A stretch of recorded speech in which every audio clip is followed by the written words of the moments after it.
Karbala, the story of Ashura and Imam Hussain.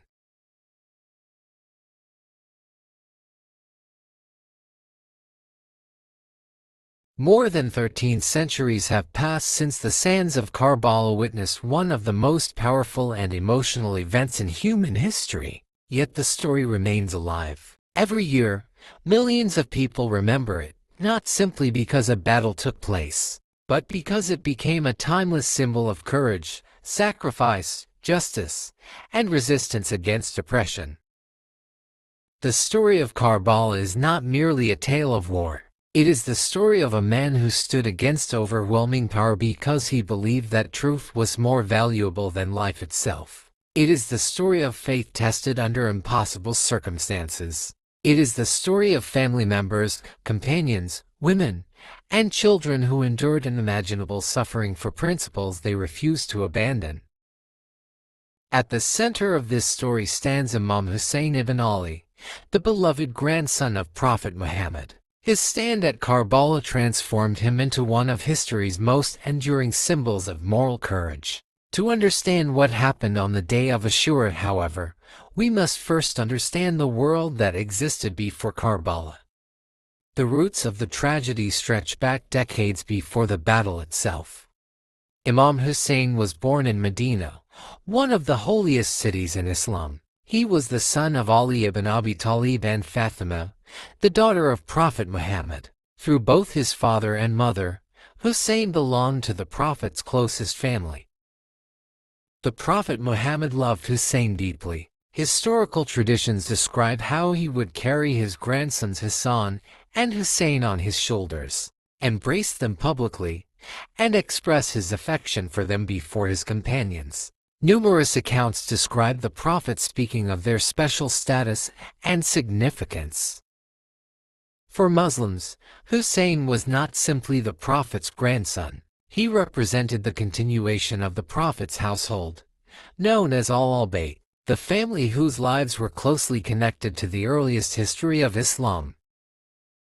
After the death of Prophet Muhammad in 630 CE, the Muslim community entered a new period. Leadership passed through several caliphs, and over the decades the rapidly growing Islamic State expanded across vast territories. As the empire expanded, political tensions also increased. The third caliph, Uthman ibn Affan, was eventually killed during a period of unrest. Following his death, Ali ibn Abi Talib became the fourth caliph. However, his leadership faced serious opposition from various political groups.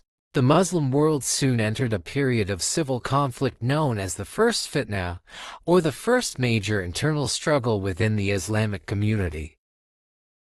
Among Ali's opponents was Muawiyah ibn Abi Sufyan, the governor of Syria.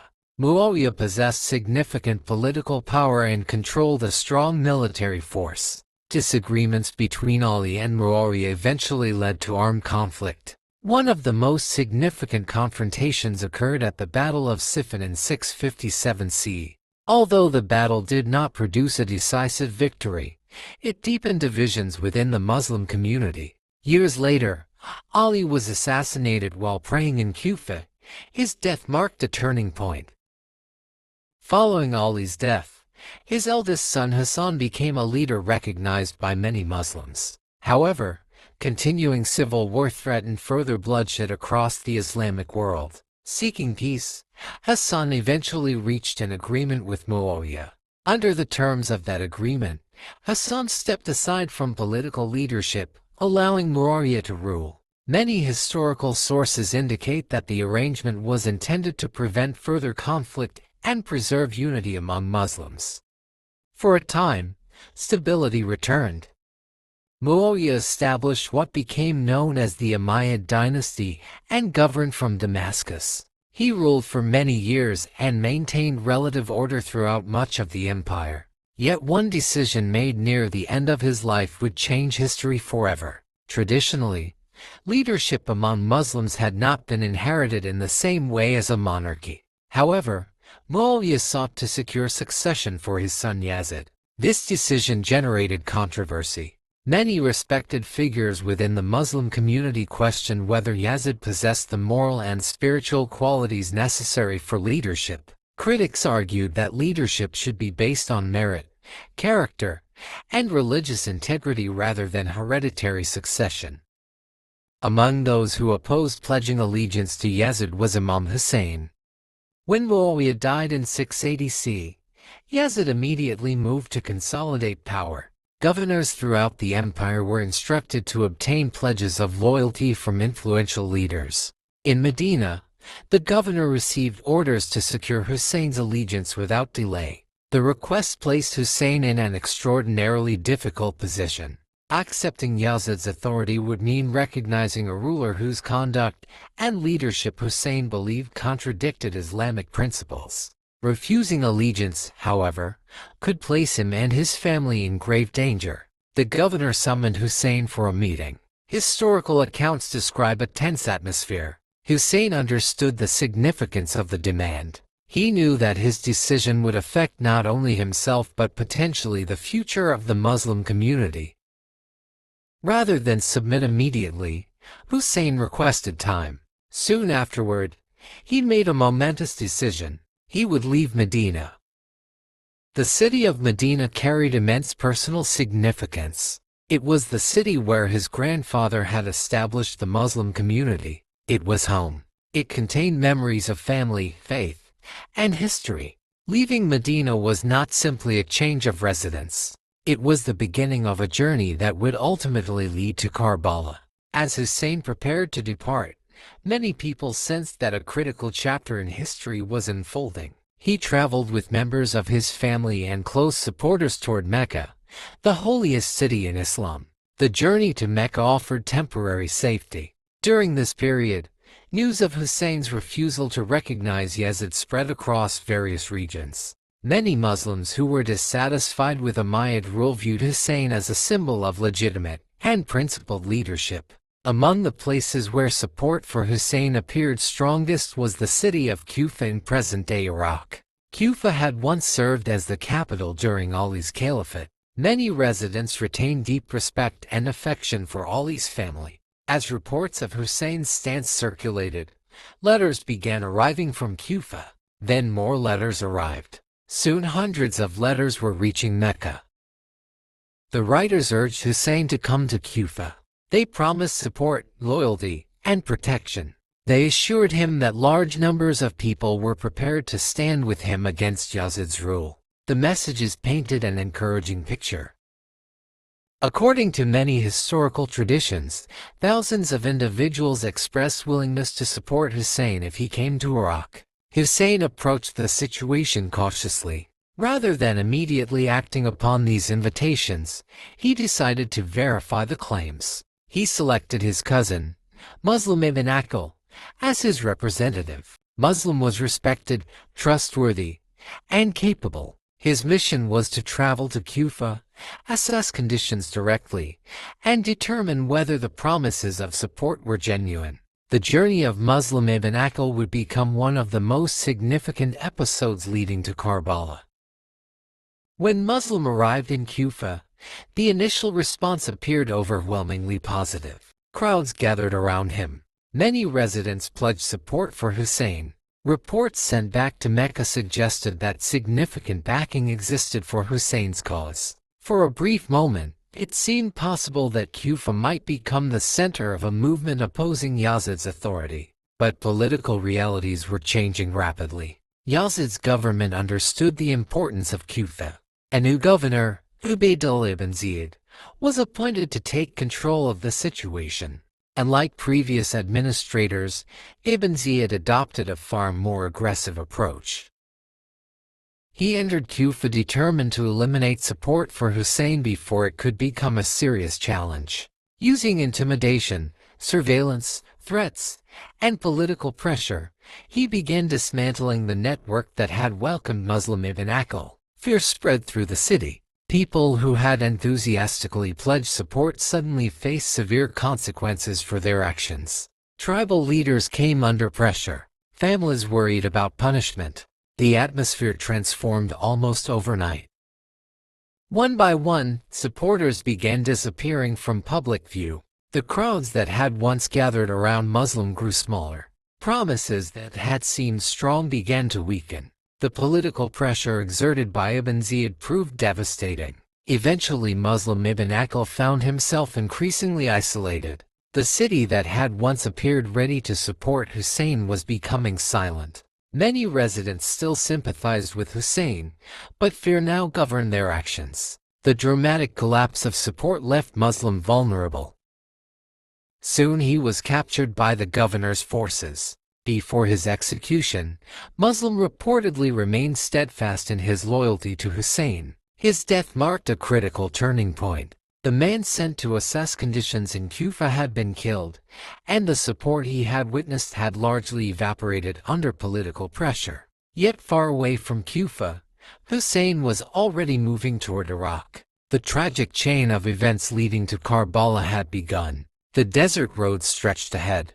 The promises of Kufa echoed in the distance. The forces of Yazid were mobilizing, and somewhere beyond the horizon, on a barren plain beside the Euphrates River, history was waiting.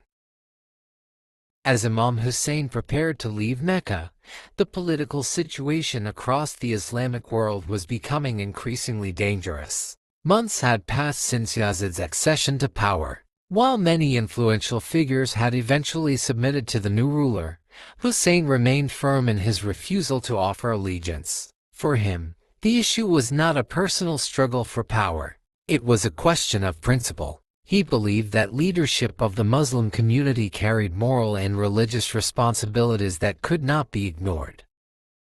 Meanwhile, events in Kufa were unfolding rapidly. When Muslim Ibn Aqil had first arrived there, thousands had reportedly pledged support for Husayn. However, after the arrival of the new governor, Ubaydullah ibn Ziyad, fear spread throughout the city. Public support collapsed. Muslim was captured and executed. The most tragic detail was that Husayn did not yet know the full reality of what had happened. The letters from Kufa had been genuine. The invitations had been real. The pledges of loyalty had existed. But by the time Husayn prepared to travel, circumstances in Kufa had dramatically changed. In Mecca, the annual pilgrimage season was approaching. Pilgrims from across the Islamic world were gathering around the Kaaba. The city was becoming crowded with worshippers. At the same time, reports reached Husayn that agents loyal to Yazid might attempt to assassinate him inside the holy sanctuary. Such an act would violate the sanctity of Mecca itself. Husayn faced another difficult decision. Remaining in Mecca could place both himself and the sacred city at risk. Leaving meant entering uncertainty. He chose to depart. Historical reports indicate that he left on the 8th day of Dhul-Hijjah in the year 680 CE, just before the main rites of pilgrimage began. This decision surprised many people. Some begged him not to go. Others warned him about the instability in Iraq. Several respected companions and relatives expressed concern that the promises coming from Kufa might not be reliable. Among those who reportedly advised caution was Abdullah ibn Abbas, a highly respected scholar and companion of the Prophet. He feared that the people of Kufa had a history of shifting loyalties and political instability. Others shared similar concerns. Some suggested that Husayn remain in Mecca. Others proposed moving to Yemen, where supporters might offer protection. Still others encouraged him to avoid direct confrontation altogether. Husayn listened carefully to every opinion, yet he remained convinced that he could not simply remain silent. According to many historical traditions, he believed that remaining passive, while witnessing what he regarded as injustice, would betray the principles he had inherited from his grandfather, Prophet Muhammad. His mission, as he understood it, was not merely political. It was moral. It was spiritual. It was a stand for what he believed to be right. As preparations were completed, Husayn gathered his family and companions. This group included men, women, children, relatives, and loyal supporters. Among them were his sons, brothers, nephews, cousins, and trusted companions. Many knew the journey would be dangerous, yet they chose to accompany him. The caravan departed from Mecca and began moving northward toward Iraq. The journey crossed vast stretches of desert. Day after day, the travelers moved beneath the scorching Arabian sun. The landscape consisted of rocky plains, endless sand, distant mountains, and sparse vegetation. Water was precious. Shade was limited. Travel required patience, endurance, and determination. As the caravan advanced, Husayn continued receiving news and meeting travelers coming from different regions. Some brought warnings, others brought rumors. The information was often contradictory. One traveler would report support in Iraq, another would describe fear and oppression. The uncertainty grew. Then came one of the most significant encounters of the journey. Along the road, Husayn met a poet and traveler named Farazdaq. Farazdaq had recently come from Iraq and possessed first-hand knowledge of conditions there. Husayn asked him about the situation in Kufa. Farazdaq responded with words that would later become famous. He reportedly said that the hearts of the people were with Husayn, but their swords were with the Umayyads. It was a powerful observation.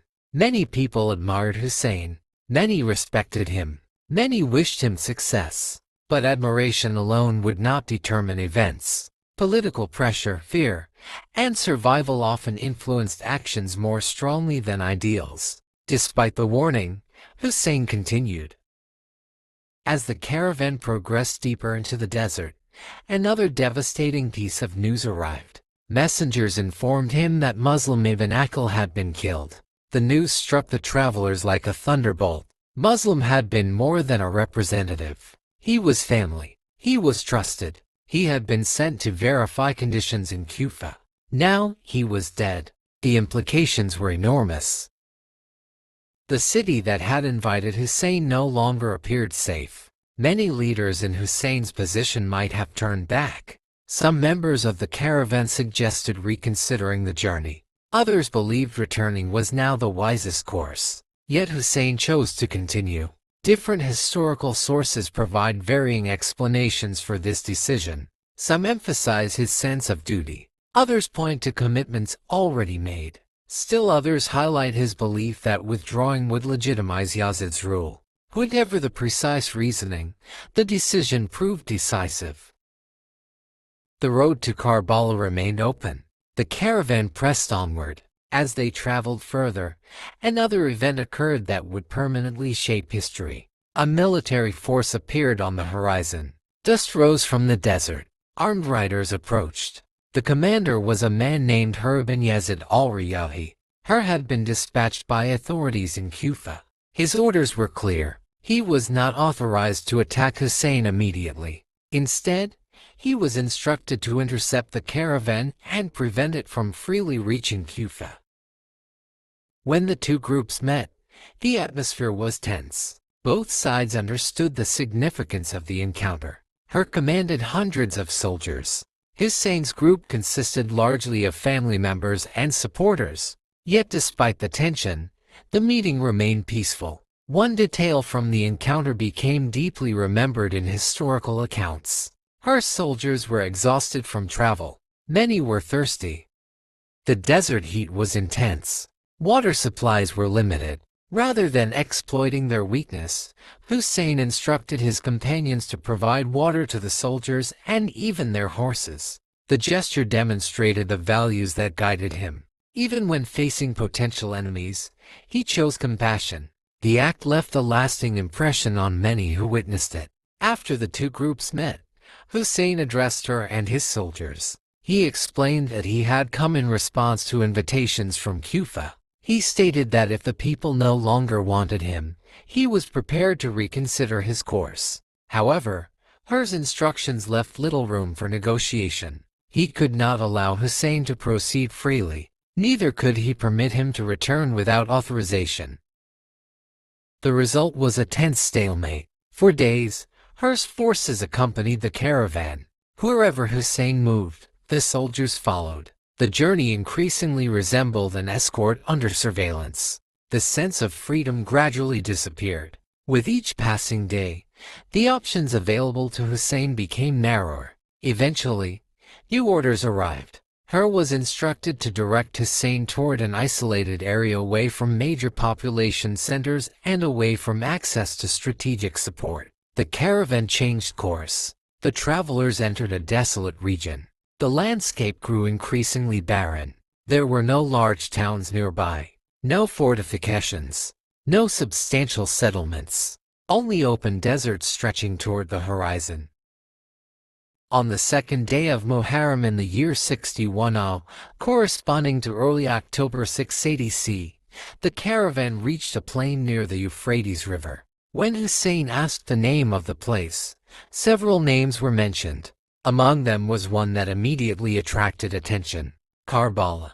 The name would become immortal. According to traditional accounts, when Husayn heard it, he recognized its significance. Some traditions state that Prophet Muhammad had previously spoken about a land where Husayn would face martyrdom. Whether understood through prophecy, intuition, or reflection, Husayn appears to have sensed that the journey's destination had finally been reached. The caravan halted, tents were erected, families settled temporarily, animals were secured, supplies were organized. At first glance, it appeared to be another stop during a long journey. But this stop would never end. Karbala would become the final camp of Imam Hussain. Over the following days, additional forces began arriving. What had started as a small military escort gradually transformed into a growing army. Units from Kufa continued reaching the area. Commanders arrived with fresh troops. The number of soldiers increased steadily. Hundreds became thousands. The balance of power became increasingly unequal. Inside Husayn's camp, however, there was no panic. The atmosphere was solemn but calm. Prayer continued. Conversations continued. Families remained together. Companions understood that danger was approaching, but many still hoped for a peaceful resolution.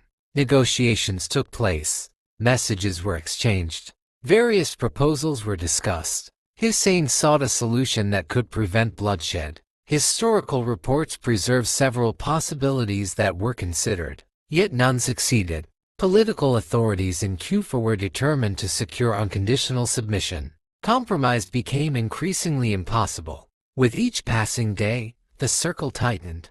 The desert plain of Karbala was becoming a prison. The Euphrates River flowed nearby, but control of access to water would soon become a critical issue. Thousands of soldiers now surrounded a small group consisting largely of families and loyal companions. The confrontation that history would remember as one of its greatest tragedies was taking shape. The first days in Karbala had ended. The final days had begun. As the days passed on the plain of Karbala, it became increasingly clear that Imam Hussain and his companions were no longer travelers on a journey. They had become the center of a political and military crisis that was rapidly moving toward a tragic conclusion. What had begun as an attempt to respond to the invitations of Kufa was now transforming into a confrontation between a small group standing on principle and a powerful state determined to enforce submission. The landscape of Karbala itself added a haunting quality to the unfolding events. It was a harsh and largely barren plain situated near the Euphrates River. During the daytime, the desert sun blazed mercilessly across the open land, heating the sand and filling the air with a dry intensity that exhausted both people and animals.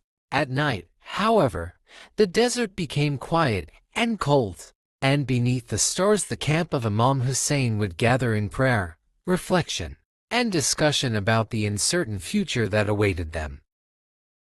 When Husayn first arrived, there was still hope that negotiations might prevent bloodshed. He had not come with an army seeking conquest, nor had he entered Iraq with the intention of launching a military campaign. Historical accounts consistently indicate that he attempted to avoid conflict and sought a peaceful resolution whenever possible. He repeatedly explained that he had traveled toward Iraq because thousands of letters from Kufa had invited him. If those invitations no longer reflected the wishes of the people, he was willing to discuss alternatives that would spare lives and prevent division. However, the political authorities overseeing the situation had little interest in compromise. The governor of Kufa, Abdullah ibn Ziyad, viewed the presence of Husayn as a direct challenge to the authority of Yazid. From his perspective, allowing Husayn to move freely or to leave unharmed without recognizing Yazid's rule could encourage further opposition throughout the empire. As a result, the instructions sent from Kufa became increasingly strict. Additional military units continued arriving at Karbala. Each new contingent further altered the balance of power. What had initially been a force of several hundred soldiers under Husayn ibn Yazid gradually expanded into a much larger army numbering in the thousands. Commanders from various tribes and regions assembled beneath the banners of the Umayyad state.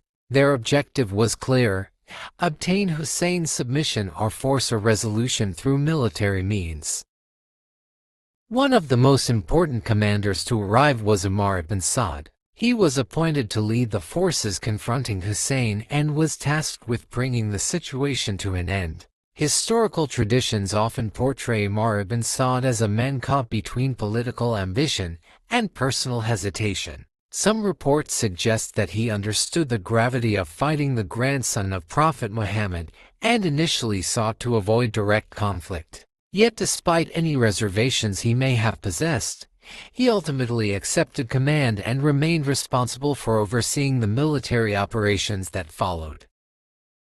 As the army surrounding Husayn grew larger, life inside the camp became increasingly difficult. The number of people accompanying Husayn was small in comparison. Among them were members of the Prophet's family, including brothers, sons, nephews, cousins, and devoted companions who had chosen to remain with him despite the danger. There were also women and children, many of whom had traveled expecting a difficult journey but not necessarily anticipating a siege. The contrast between the two camps was striking. On one side stood thousands of armed soldiers supported by the authority of the state. On the other stood a relatively small group whose greatest strength was their conviction. The situation became significantly worse when a decision was made that would profoundly affect everyone in Husayn's camp. Orders were issued to restrict access to the Euphrates River. The river flowed nearby, carrying fresh water through the region. Yet soldiers were deployed to prevent Husayn and his companions from reaching it. This measure transformed an already difficult situation into a humanitarian crisis. Water is essential under any circumstances, but in the intense heat of the Iraqi desert it becomes a matter of survival. As access to the river was denied, the camp began experiencing severe shortages. At first, existing supplies were rationed carefully. Every drop became precious. Water was distributed in limited quantities among the men, women, and children. Efforts were made to preserve what remained, but everyone understood that reserves would eventually run out. The suffering increased day by day. The children were among the first to feel the effects of thirst. Their voices filled the camp as they asked for water that could no longer be easily provided. Mothers attempted to comfort them while knowing that their own strength was fading. The elderly struggled under the physical strain. Even the animals grew weak as dehydration spread throughout the camp. Historical narratives repeatedly emphasized the emotional impact of this stage of the siege. The issue was no longer merely political or military. Human beings, including young children, were being deprived of access to water despite being within sight of a flowing river. Several attempts were made to obtain water. Among the most important figures during this period was Abbas ibn Ali, the half-brother of Imam Hussain. Abbas was widely respected for his courage, loyalty, and strength. Throughout the crisis he served as one of the principal protectors of the camp. Historical traditions describe him as a man whose devotion to Husayn never wavered, even as circumstances became increasingly hopeless. Small efforts to reach the river occasionally succeeded, but these successes were temporary and insufficient. The larger reality remained unchanged, the camp was under siege, and the pressure was increasing. Despite the worsening conditions, Imam Hussain continued pursuing opportunities for dialogue. He held discussions with opposing commanders and attempted to remind them of his identity and his relationship to Prophet Muhammad. He asked them to reflect upon the consequences of what was unfolding. According to many historical accounts, he questioned why the grandson of the Prophet was being treated as an enemy despite having committed no crime that justified such hostility. These conversations had a profound effect on some individuals. Certain soldiers reportedly found themselves deeply troubled by the situation. They recognized Husayn, they knew his lineage, they understood his reputation for integrity and piety, yet they also feared the political consequences of defying their commanders. This internal conflict became increasingly visible as the days passed. Among those experiencing such turmoil was Ashura ibn Yazid. When Ashura had first intercepted Husayn's caravan, he had simply been carrying out orders. However, witnessing events firsthand began to affect him deeply. He saw the suffering caused by the siege. He listened to Husayn's words. He observed the growing desperation of the camp. Gradually, he became haunted by the realization that history was moving toward a catastrophe. Inside Husayn's camp, meanwhile, the atmosphere became increasingly spiritual. The companions understood the reality before them. By this stage, few believed that large reinforcements would arrive from Kufa. The promises contained in thousands of letters had evaporated under fear and political pressure. The army surrounding them was overwhelming. Escape routes were effectively closed. Military victory was impossible. Yet remarkably, despair did not dominate the camp. Instead, many historical accounts describe an atmosphere characterized by prayer, reflection, and extraordinary faith. As the 10th day of Muharram approached, the opposing army prepared for battle. On the evening before Ashura, final arrangements were being made on both sides. Weapons were inspected, positions were organized, commanders reviewed plans for the coming day. It was at this critical moment that Imam Hussain requested one final night. According to historical traditions, he asked that hostilities be delayed until the following morning. His request was granted. That night would become one of the most famous nights in Islamic history. As darkness settled across the plain of Karbala, a profound stillness descended upon the camp. The noise of military preparations faded into the distance. Above them stretched a vast desert sky illuminated by countless stars. Husayn gathered his companions. What followed has been remembered for centuries as one of the most remarkable speeches ever delivered under the shadow of certain death. He praised God and acknowledged the loyalty of those who had remained with him. Then he spoke with complete honesty about their situation. He informed them that the enemy sought him specifically. He explained that the coming battle would almost certainly result in death for those who stayed. He released them from any obligation to remain. Under the cover of darkness, he told them they were free to leave. No shame would follow them. No blame would be placed upon them. They could depart and save their lives. The offer was genuine. No one would have criticized a decision to escape. The army surrounding them was immense. Survival instincts alone would have justified departure. Yet the response of the companions became one of the defining moments of the entire story of Karbala. One after another, they stood and declared their loyalty.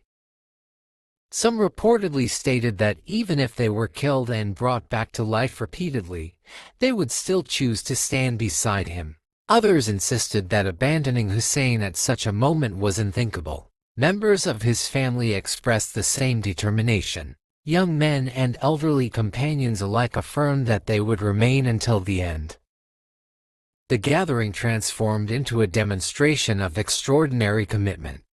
The speeches delivered that night reflected a shared understanding that the following day would likely be their last on earth. Afterward, many spent the night in worship. The camp echoed with recitations of the Quran, prayers, and quiet conversations among family members. Some reflected upon their lives. Others prepared themselves spiritually for what lay ahead. The atmosphere was solemn yet deeply peaceful. Across the battlefield, thousands of soldiers rested before the coming confrontation. Within Husayn's camp, however, the night became a final opportunity to strengthen faith and seek closeness to God. As dawn slowly approached, the stars began disappearing from the sky. The darkness receded. The horizon grew pale. The 10th day of Muharram, the day of Ashura, was about to begin. Within a few hours, the sands of Karbala would witness events that would forever change history. The morning of Ashura arrived quietly. The sun had not yet fully risen above the horizon when the camp of Imam Hussain awoke for what many knew would be their final day in this world. The coolness of the desert night was beginning to fade, replaced by the first hints of heat that would soon sweep across the plains of Karbala. Around them stretched a landscape that appeared calm and motionless. Yet beneath that calm surface lay a tension so immense that it seemed to weigh upon the very air itself. The small camp of Husayn stood surrounded. Across the open desert, thousands of soldiers occupied the battlefield. Their banners fluttered in the morning breeze. Horses stamped the ground. Commanders moved among their ranks issuing instructions. Weapons glinted beneath the growing light. What had begun days earlier as a political standoff had now become a military confrontation that neither side could avoid. Yet despite the overwhelming odds, there was no panic within Husayn's camp. The night before had transformed fear into resolve. The companions had been given every opportunity to leave. They had been told clearly that remaining would almost certainly mean death. Yet they had chosen to stay. Because of that decision, the atmosphere inside the camp was no longer dominated by uncertainty. It was defined by purpose. As dawn spread across Karbala, Imam Hussain led the morning prayer.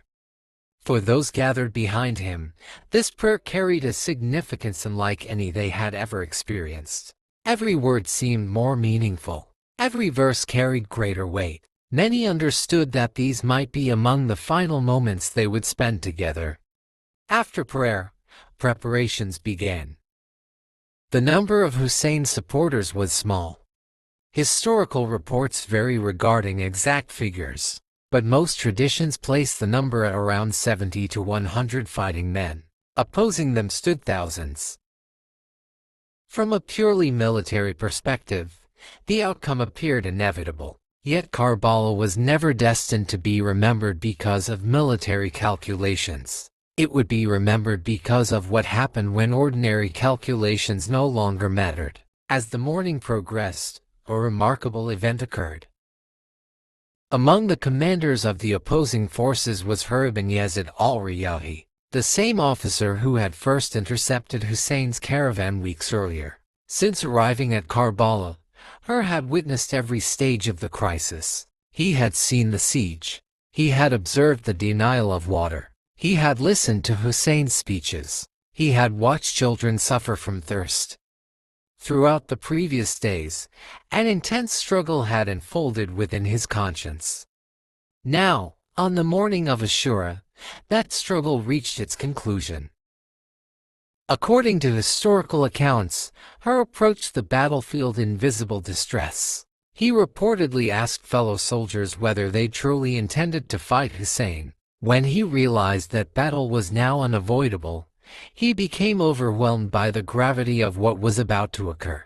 One tradition records him saying that he found himself choosing between paradise and hell. Then he made his decision. Leaving the ranks of the Umayyad army, Hur rode toward Husayn's camp. His defection shocked those who witnessed it.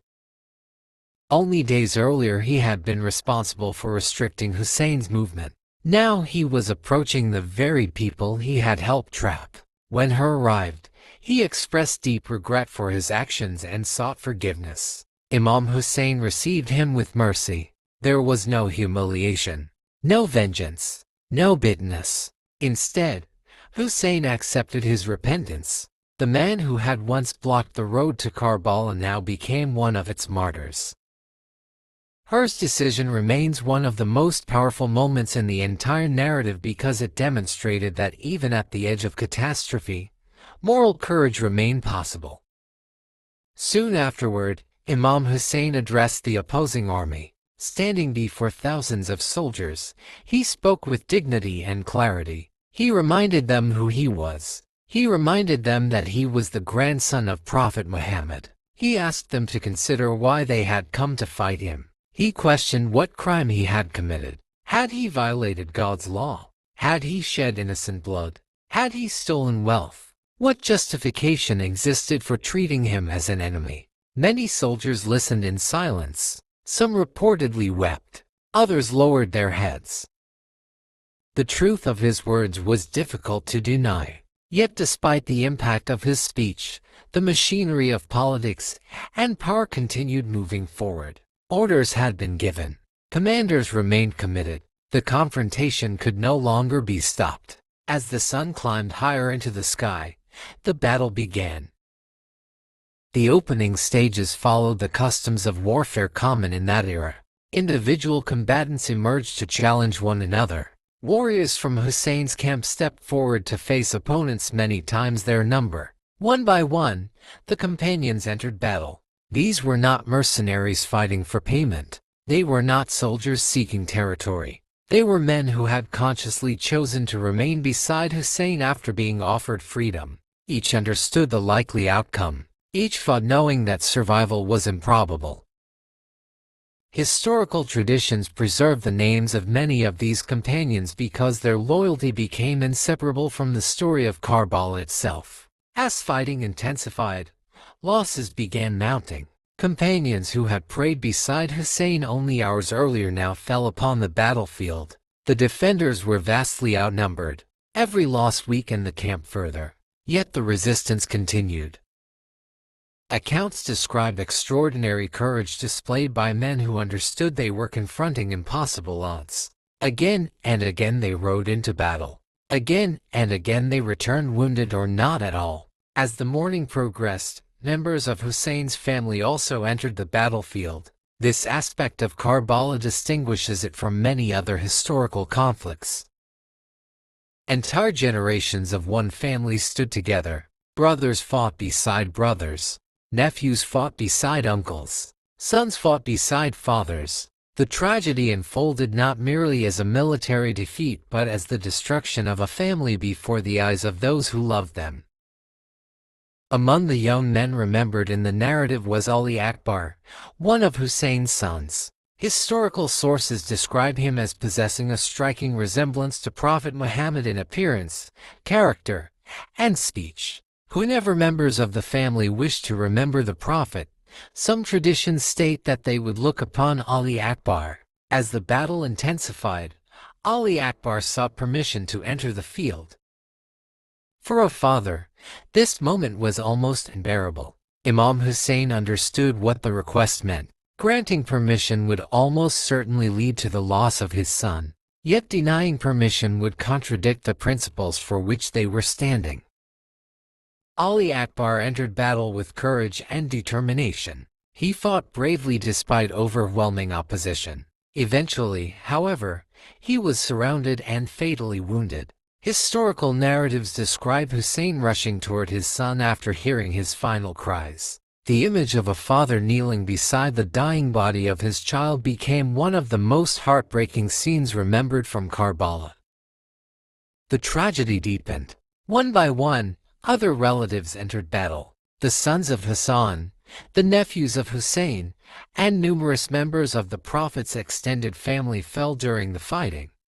Each death carried immense emotional weight. Each represented not merely a casualty but the loss of a beloved family member. Yet perhaps no figure embodied loyalty more completely than Abbas ibn Ali. Throughout the siege, Abbas had served as the protector of the camp and the standard-bearer of Hussein's forces. His courage was widely respected even among opponents. As thirst became unbearable within the camp, Abbas sought permission to attempt reaching the Euphrates River. The cries of thirsty children echoed behind him. For days they had suffered. For days they had waited. Abbas mounted his horse and rode toward the river through enemy lines. Accounts describe a fierce struggle as he fought his way forward. Against tremendous resistance, he eventually reached the water. At that moment, standing beside the river after days of thirst, he had the opportunity to drink. Yet according to traditional accounts, he refused to satisfy his own thirst while the children in Husayn's camp remained without water. Instead, he filled a water container and began riding back. His goal was simple: deliver water to the camp. He never reached it. Enemy forces intercepted him before he could return. After a fierce confrontation, Abbas was mortally wounded. The water never arrived. When news of Abbas' death reached the camp, it struck with devastating force. For Husayn, the loss was profound. Abbas had been more than a brother. He had been a trusted companion, a protector, and one of the strongest defenders of the camp. With his death, another pillar of support disappeared. The day continued. The sun climbed higher. The heat intensified. The casualties mounted. By afternoon, the companions and relatives who had stood beside Husayn that morning had largely fallen. The battlefield was covered with the bodies of those who had chosen loyalty over survival. Yet the tragedy of Karbala had not yet reached its climax. The most painful chapters were still ahead. The grandson of Prophet Muhammad remained alive, and soon he would stand almost alone. By the afternoon of the 10th day of Muharram, the battlefield of Karbala had become a scene of unimaginable grief. The companions who had stood beside Imam Hussain during the morning had fallen one after another. His relatives, his friends, his supporters, and many of the young men of the Prophet's family had already given their lives. The camp that had once been filled with voices, conversations, and movement had grown quieter with every passing hour. The heat of the desert sun hung heavily over the plain. The air was thick with dust stirred by horses and soldiers. The cries of battle had gradually diminished because there were fewer and fewer defenders left to fight. What remained was a profound sense that history was approaching one of its most tragic and defining moments.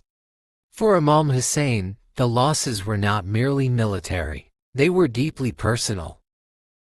Throughout the day, he had watched members of his family leave the camp and never return. He had witnessed the deaths of nephews he had helped raise, companions he had trusted for years, and sons whose futures had been taken before his eyes. Every farewell carried the weight of finality. Every loss added another layer of sorrow to a burden that would have broken most human beings. Yet despite this suffering, historical accounts consistently portray Husayn as remaining composed, prayerful, and steadfast. His grief was immense, but it did not shake his commitment to the principles for which he had come to Karbala. As the afternoon progressed, attention increasingly turned toward the condition of those who remained in the camp. Among them were women, children, and the sick. One of the surviving members of the family was Ali ibn Hussain, later known as Zayn al-Abidin, who was seriously ill and therefore unable to participate in the fighting. His illness would ultimately preserve the lineage of Husayn and ensure that the memory of Karbala would survive through future generations. Inside the tents, the suffering caused by thirst had reached an extreme level. For days, access to the Euphrates River had been restricted. Water supplies had dwindled to almost nothing. The children had endured dehydration under the relentless desert sun. Mothers struggled to comfort them despite their own exhaustion and weakness. Among the youngest members of the camp was Husayn's infant son, commonly known in many traditions as Ali Asghar, though some historical sources refer to him as Abdullah. He was only a baby, and like the men on the battlefield, he posed no threat to anyone. He carried no weapon. He had no role in the political dispute that had brought the caravan to Karbala. He was simply a child suffering from severe thirst. The accounts surrounding what happened next are among the most emotional and widely remembered episodes in the entire story of Karbala. According to traditional narratives, Imam Hussain brought the infant before the opposing forces. He appealed to their humanity, asking that at least the child be given water. The request was not a military demand. It was not a political negotiation. It was an appeal on behalf of an innocent infant whose life was fading because of thirst. The response has been remembered with horror for centuries. According to the traditional accounts, before any water could be provided, an arrow was released that struck the child. The infant died in his father's arms. The image of a father holding his dying child in the middle of a battlefield became one of the most enduring symbols of Karbala. For countless generations, this moment has represented the extent to which the tragedy had descended beyond ordinary warfare into something far more devastating. After the loss of his infant son, Husayn returned to the camp. The women and children could see the reality unfolding around them. They understood that very few defenders remained. The sounds of battle had grown distant because most of those who had once fought were already gone. One by one, final farewells were exchanged. These moments carried extraordinary emotional weight. Family members who knew they would never see one another again spoke words of comfort, faith, and encouragement. Mothers embraced sons. Sisters spoke with brothers. Children looked upon fathers for the last time. Among the most significant figures present during these final hours was Zaynab bin Ali, the sister of Imam Hussain. Throughout the ordeal, Zaynab displayed remarkable strength and courage. She had witnessed the deaths of her relatives, the suffering of the children, and the destruction of her family. Yet despite overwhelming grief, she remained a source of stability for those around her. Her role would become even more important after the battle ended. As the afternoon moved toward its final stages, Imam Hussain found himself increasingly alone. The companions who had promised loyalty during the previous night had fulfilled their promises. The relatives who had entered battle had given their lives. The camp's defenders had been reduced to almost none. The grandson of Prophet Muhammad now stood as the final major defender of the camp. Before entering the battlefield for the last time, Husayn spent moments in prayer and reflection. Historical traditions describe him turning toward God, seeking strength and expressing complete trust in divine wisdom despite the immense suffering surrounding him. These prayers reveal a man whose faith remained unbroken even when faced with the destruction of nearly everything he loved. When he finally entered the battlefield, the confrontation reached its climax.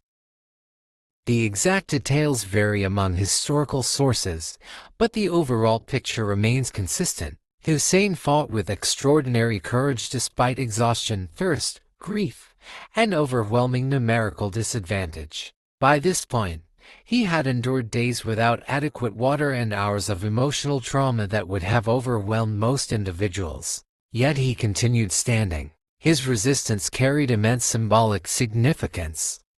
He was no longer fighting for military victory. Such an outcome was impossible. Instead, he was demonstrating that principles can survive even when material success is unattainable. His stand transformed the meaning of the conflict itself. The army surrounding him numbered in the thousands. Many soldiers reportedly hesitated to approach him directly. They knew who he was. They knew his connection to the Prophet. They understood that history would remember whatever happened next. Yet eventually the confrontation could not be avoided. Husayn was attacked from multiple directions. He sustained numerous wounds. The physical toll of battle, thirst, and exhaustion gradually weakened him. Still he continued fighting. Accounts describe him displaying remarkable bravery even during the final moments of resistance. The determination he showed on that afternoon became one of the reasons why Karbala would be remembered long after countless larger battles had faded from memory. Eventually, however, the struggle reached its inevitable conclusion. Fatally wounded and exhausted, Imam Hussain fell upon the sands of Karbala. The grandson of Prophet Muhammad, the son of Ali and Fatima, the beloved member of the Prophet's household, was martyred on the 10th day of Muharram in the year 61 AH, corresponding to October 680 C. With his death, the battle itself effectively ended, but the tragedy did not. What followed remains among the darkest chapters of the Karbala narrative. After Husayn's martyrdom, the surviving members of the camp faced a new ordeal. The tents containing women and children were entered, and the camp was subjected to looting. Possessions were taken. The surviving family members were left vulnerable and traumatized after witnessing the deaths of their loved ones. As evening approached, fires were reportedly set to parts of the camp. Panic spread among the surviving children as they attempted to escape the flames. Mothers struggled to protect their sons and daughters while also coping with overwhelming grief. The battlefield itself presented a heartbreaking sight. The bodies of Husayn and his companions remained upon the sands where they had fallen. The plain that had once hosted a small caravan of travelers had become a vast cemetery of sacrifice. For the surviving members of the Prophet's family, the suffering was far from over. The deaths at Karbala would be followed by captivity. The women and children who remained alive would soon be taken from the battlefield and forced to travel through towns and cities under difficult conditions. Their journey would become the means through which the story of Karbala spread throughout the Muslim world. Ironically, the authorities who sought to eliminate Husayn's influence would ultimately help ensure that his message reached countless people. Because while the battle had ended, the story had only begun. The sands of Karbala now held the bodies of those who had sacrificed everything for their convictions. Yet the memory of what had happened would not remain buried there. It would travel across deserts, cities, empires, and centuries. And much of that journey would begin with the courage of the survivors. As darkness settled over Karbala on the evening of Ashura, a profound silence began to descend upon the battlefield. Only hours earlier, the plain had echoed with the sounds of combat, cries of grief, and the clash of weapons. Now the fighting was over. The dust was settling.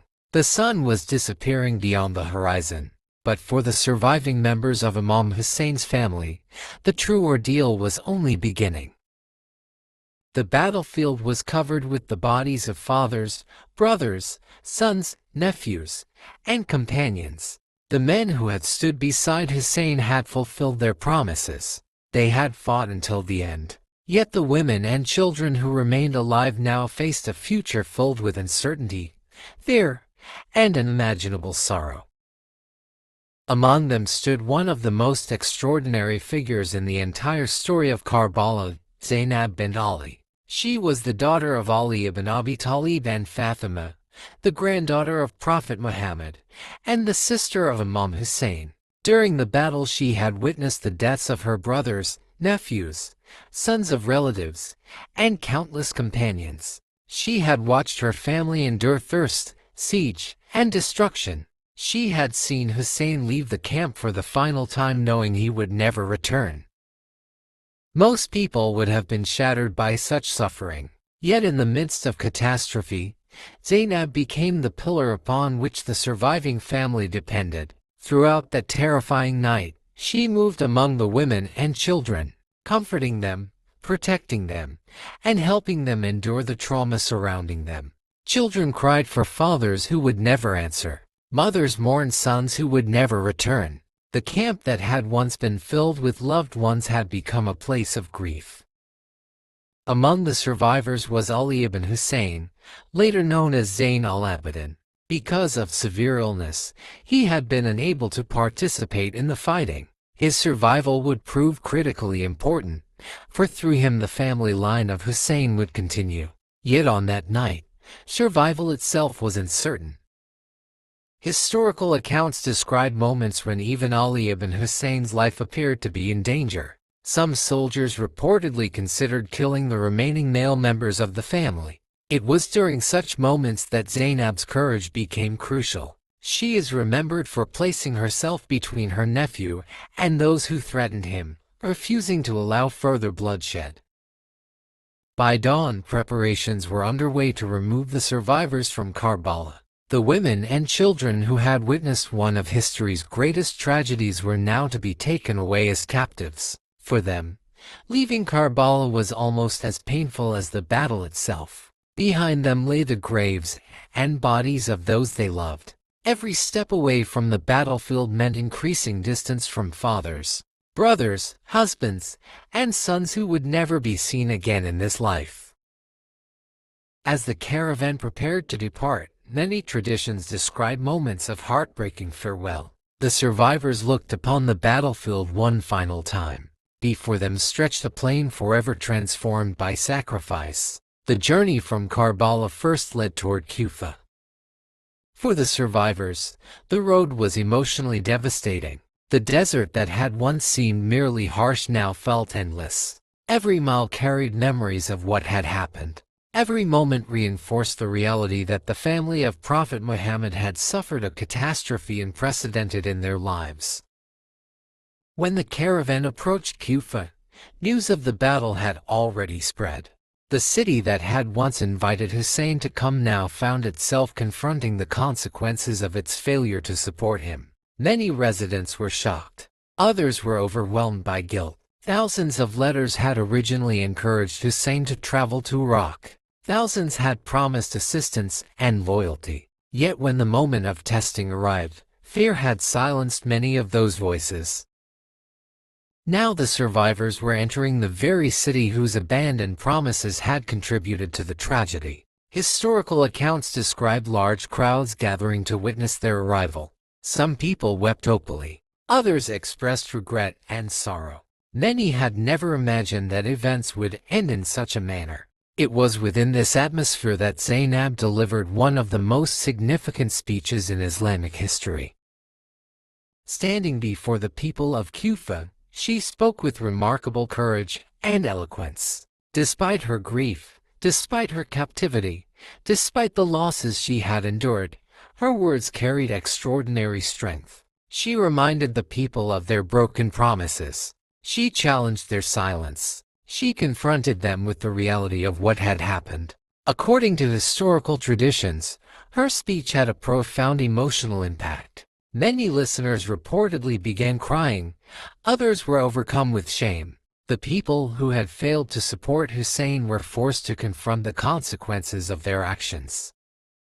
The speech represented a turning point. The military battle had ended at Karbala, but the struggle for memory and meaning was now beginning. From Kufa, the survivors were eventually sent toward Damascus, the capital of the Umayyad state. The journey was long and difficult. As the caravan traveled across the region, news continued spreading. Communities that learned of the events reacted with shock and disbelief. The death of the Prophet's grandson was not a routine political event. It carried immense emotional and religious significance.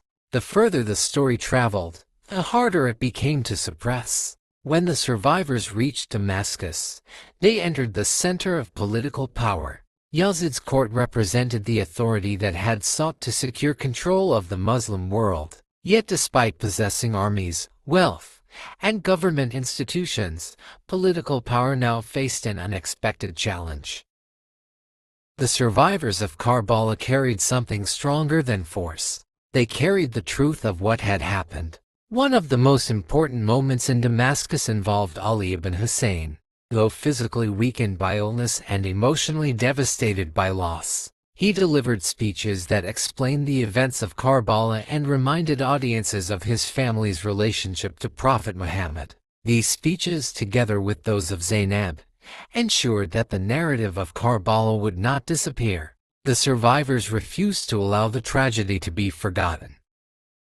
Historical reports indicate that public reactions in Damascus became increasingly sympathetic toward the family. As more people learned about the details of the event, discomfort and criticism grew.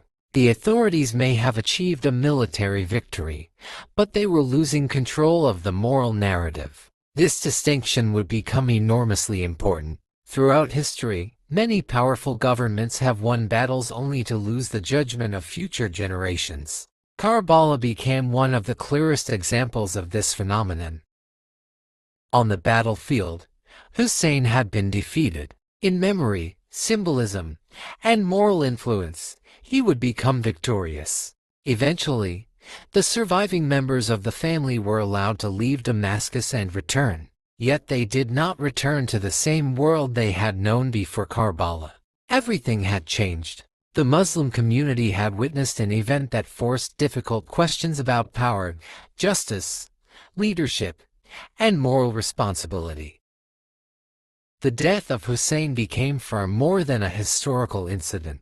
It became a symbol. For many Muslims, Hussein represented the principle that truth must be defended even when success appears impossible. His refusal to compromise his convictions transformed him into a lasting example of integrity under extreme pressure. For others, Karbala became a lesson about the dangers of political ambition when separated from moral restraint. For still others, the event highlighted the importance of standing against oppression regardless of the personal cost. Over the centuries, the memory of Karbala continued to grow. Every year, on the 10th day of Muharram, millions of people would remember Ashura. Scholars would study the event, poets would write about it, speakers would recount its details, communities across different regions and cultures would preserve its lessons. The names associated with Karbala became immortal. Husayn, Abbas, Ali Akbar, Ali Asghar, Zaynab, Muslim ibn Ali, and many others. Their stories survived because people believed that the values they represented transcended their historical moment. As generations passed, empires rose and fell, dynasties appeared and disappeared, cities changed, borders shifted, languages evolved, yet Karbala remained. The battlefield itself became a place of remembrance visited by millions. The story crossed geographical boundaries and cultural differences. It entered literature, theology, philosophy, and political thought. What began as a confrontation on a desert plain in 680 CE became one of the most influential narratives in Islamic history. And yet, beyond the politics, beyond the historical debates, beyond the centuries of interpretation, the heart of the story remained remarkably simple. A man was asked to abandon what he believed was right. He refused. A small group was confronted by overwhelming power. They remained faithful. A family endured suffering beyond imagination. They preserved their dignity. And because they did, the story survived. The sands of Karbala could bury bodies, but they could not bury principles. The battle ended on Ashura. The message did not. The Battle of Karbala lasted only a few hours. The journey that led to it lasted only a few months. The lives of those who participated in it occupied only a small chapter in the vast history of humanity. Yet more than 13 centuries later, the names associated with Karbala continue to be spoken by millions of people across the world. This reality raises an important question. Why? Why has one battle fought on a remote desert plain survived in human memory when countless larger battles have faded into obscurity? Why do people continue to gather year after year to remember an event that took place in 680 CE? Why does the story still move people to tears, inspire scholarship, generate literature, and shape spiritual reflection across generations? The answer lies not in the military dimensions of Karbala, but in its moral and human dimensions. Most battles are remembered because of who won. Karbala is remembered because of what it represented. At its heart, the story is not about numbers. It is not about strategy. It is not about territorial conquest or political expansion. The story endures because it raises timeless questions that every generation must answer for itself. What should a person do when confronted by injustice? What is the value of truth when truth carries a heavy price? How much should an individual sacrifice for principles? Can moral integrity survive when surrounded by overwhelming power? These questions existed before Karbala. They continue to exist today, and that is why the story remains relevant. For many Muslims, Imam Hussain became the embodiment of moral courage. His decision to refuse allegiance to Yazid is often understood not simply as a political act, but as a declaration that certain principles cannot be surrendered for convenience, safety, or personal gain. According to this understanding, Husayn recognized that compromise might preserve his life, protect his family, and spare him immense suffering. Yet he also believed that such compromise would require silence in the face of what he regarded as a serious moral problem. The choice before him was therefore not merely political, it was ethical. And in choosing principle over personal security, he created a legacy that would outlive every ruler involved in the conflict. History often remembers powerful kings, emperors, and generals. Yet many of those figures eventually become little more than names in books. Husayn's legacy developed differently. His influence grew not because he possessed armies or wealth, but because people saw in his actions a powerful example of conviction. This perception transformed Karbala from a historical event into a moral symbol. Throughout the centuries, scholars, thinkers, poets, and spiritual leaders have reflected upon the lessons of Karbala. Many have observed that the event demonstrates the difference between physical victory and moral victory. On the battlefield, Husayn and his companions were defeated. They lost their lives. Their camp was destroyed. Their families were taken captive. Measured solely by military standards, the outcome appears straightforward. Yet history rarely evaluates events solely through military standards. When later generations examined Karbala, many concluded that the side possessing greater physical power had failed to secure lasting moral legitimacy. Meanwhile, the memory of Husayn's sacrifice continued expanding across centuries. In this sense, Karbala illustrates an important truth about human history. Power can compel obedience. It cannot always command respect. Force can achieve immediate objectives.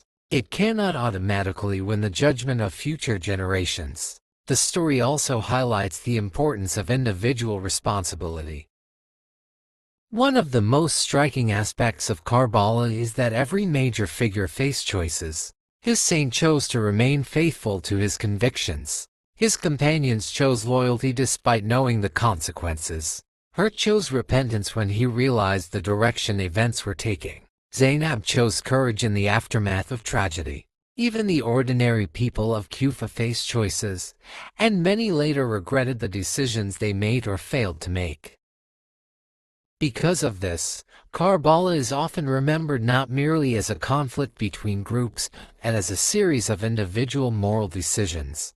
Every person involved had opportunities to act differently. Every choice mattered. This theme continues to resonate because moral choices remain part of everyday life. Most people will never stand on a battlefield like Karbala. Yet many will encounter moments when speaking truth carries risks, when remaining silent appears easier, or when integrity demands sacrifice. In such situations, the story of Husayn offers a powerful example of steadfastness. Another reason Karbala remains influential is the role played by the survivors. If the story had ended with the deaths on Ashura, its impact might have been far smaller. The courage of Zaynab and Ali ibn Hussain ensured that the message survived. Their speeches transformed grief into testimony. Their determination prevented the tragedy from disappearing into silence. This aspect of the narrative demonstrates that preserving truth often requires as much courage as defending it. The battlefield produced martyrs. The survivors preserved their memory. Together, both groups shaped the legacy of Karbala. The annual remembrance of Ashura reflects this enduring significance. Across different Muslim communities, the day is observed in various ways. The forms of remembrance may differ, but the central focus remains the same, reflecting upon the sacrifices made at Karbala and considering the lessons that emerge from them. For many, Ashura is a time of mourning. For others, it is a time of spiritual reflection. For others still, it is an opportunity to examine themes of justice, courage, and faith. Despite differences in interpretation and practice, the event remains one of the most widely remembered episodes in Islamic history. Its influence has also extended beyond religious contexts. Political reformers, social activists, writers, and philosophers have often drawn inspiration from Karbala. Across different periods and cultures, individuals confronting oppression have found meaning in Hussein's refusal to surrender his principles. This broader appeal reflects the universal elements within the story. One does not need to belong to a particular culture or historical period to understand a parent grieving for a child. One does not need specialized knowledge to recognize courage in the face of impossible odds. One does not need extensive historical training to appreciate loyalty, sacrifice, and moral conviction. The human dimensions of Karbala transcend time. The story also reminds us of the complexity of history itself. It is easy to imagine that major historical events are shaped only by rulers and armies. Karbala reveals another reality. Sometimes the most influential moments arise from the actions of relatively small groups whose commitment to principles inspires future generations. The camp of Husayn was tiny compared to the forces surrounding it, yet the memory of that camp became vastly larger than the battlefield on which it stood. As centuries passed, pilgrims traveled to Karbala from distant lands. Scholars wrote volumes examining its significance. Poets composed verses expressing grief and admiration. Parents told the story to their children. Communities built traditions around its remembrance. Generation after generation ensured that the events of Muharram would not be forgotten. Today, the names of many powerful rulers from the 7th century are known only to specialists. The name of Husayn remains known throughout the world. This enduring remembrance reflects the central lesson many people draw from Karbala, that a meaningful life is measured not solely by success or power but by fidelity to principles. The story does not promise that standing for truth will always lead to comfort. It does not suggest that courage guarantees victory. Indeed, Karbala demonstrates the opposite. The path of integrity may involve hardship. It may require sacrifice. It may demand perseverance when outcomes appear uncertain. Yet the story also suggests that such sacrifices can possess lasting significance. As long as people continue asking questions about justice, dignity, courage, and faith, the story of Karbala will remain relevant. As long as human beings struggle with the tension between principle and convenience, the example of Husayn will continue to inspire reflection. As long as societies seek moral examples capable of transcending time, Karbala will continue to be remembered. And so, the story that began with letters from Kufa, a journey from Mecca, and a small caravan crossing the desert ultimately became something far greater. It became a story about conviction, a story about sacrifice, a story about loyalty, a story about faith under pressure. A story about a family that endured immense suffering without surrendering its dignity. A story about survivors who refused to let truth be forgotten.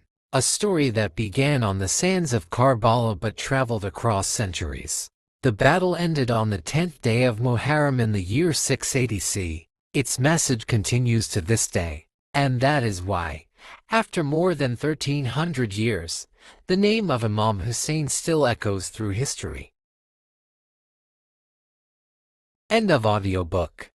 Karbala, the story of Ashura and Imam Hussain.